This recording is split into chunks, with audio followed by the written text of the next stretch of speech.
meskipun ada pengorbanan yang harus dilakukan. Kembali ke Thousand Sunny, Zoro memberitahu semua orang untuk lepas landas, tetapi Lilith mengatakan mereka tidak bisa pergi karena Nusjuro masih mengincar para kru Mugiwara.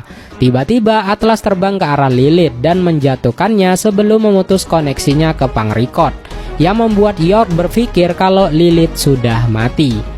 Atlas meminta kru topi jerami untuk menjaga Lilith, sementara dia pergi untuk menghentikan Nusjuro. Atlas terbang langsung ke arah Nusjuro dan berusaha menangkapnya. Lalu Jinbe langsung mengambil alih kemudi kapal, dan Brook bersiap mengaktifkan Cop the Burst.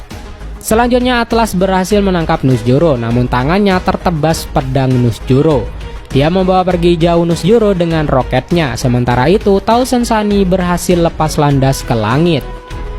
Sementara itu Luffy sangat gembira melihat Emmet bergerak.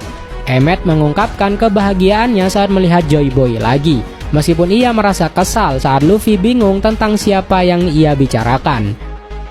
Emmet memberitahu Luffy untuk segera pergi, sementara dia akan menahan para Gorosei. Warkyuri dan Jupiter menyadari bahwa mereka tidak dapat menghentikan pesan Dr. Vegapunk tanpa menghancurkan robot itu. Para raksasa bertanya kepada Luffy apakah Emmet ada di pihak mereka. Luffy tidak yakin, namun Emmet mau melindungi Joy Boy. Anehnya tidak ada seorang pun yang bisa mendengar Emmet berbicara, dan hanya Luffy yang bisa mendengarnya. Jupiter bergerak dan menyerang Emmet, namun Emmet menjulurkan lengannya dan bersiap untuk menembakkan sesuatu. Sayangnya tembakan itu gagal dan Jupiter menggigit lengan Emmet, sementara Saturn melompat dari punggung Jupiter ke kapal para raksasa yang membuat semua orang terkejut. Sanji kemudian melihat Thousand Sunny terbang di udara dan menuju ke bawah. Lalu Nusjuro bertanya kepada Atlas apakah ia akan mengorbankan dirinya sendiri, tetapi Atlas hanya berkata bahwa ia sedang melakukan suatu tugas. Atlas kemudian meledakkan dirinya sendiri dan semua kru menyaksikannya dengan sangat sedih.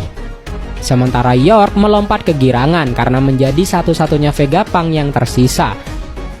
Di sisi lain Emmet berkomentar betapa berkaratnya dia selama berabad-abad tidak pernah dipakai, dan memutuskan untuk menggunakan peninggalan Joy Boy yang ia simpan, dan Joy Boy dulu menyuruhnya menggunakan itu di waktu yang tepat. Sementara itu Vegapunk akan mengatakan prediksinya di masa depan.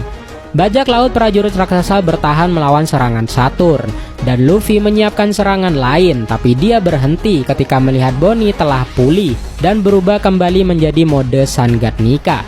Luffy malah menangkis salah satu kaki Saturn yang mengarah kepadanya. Ketika Bonnie berada di udara, Luffy menyuruhnya untuk menyerang Saturn sendiri. Sementara itu, Dr. Vegapunk memberitahu dunia bahwa hari kebangkitan akan datang, dan menegaskan kembali bagaimana sekali lagi benua-benua di dunia akan ditenggelamkan oleh senjata kuno di masa lalu.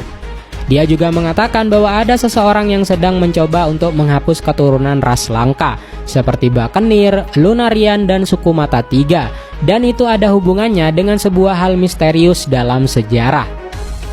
Bonnie berteriak kepada Saturn bahwa dia ingin membalas dendam kepadanya, sementara Luffy terus menangkis serangan dari Saturn. Dengan kenangan kekejaman Saturn kepada Kuma dan Jinny mengalir di benaknya, Bonnie dengan marah dan menangkis memaki Saturn dan anggota Gorosei yang lainnya.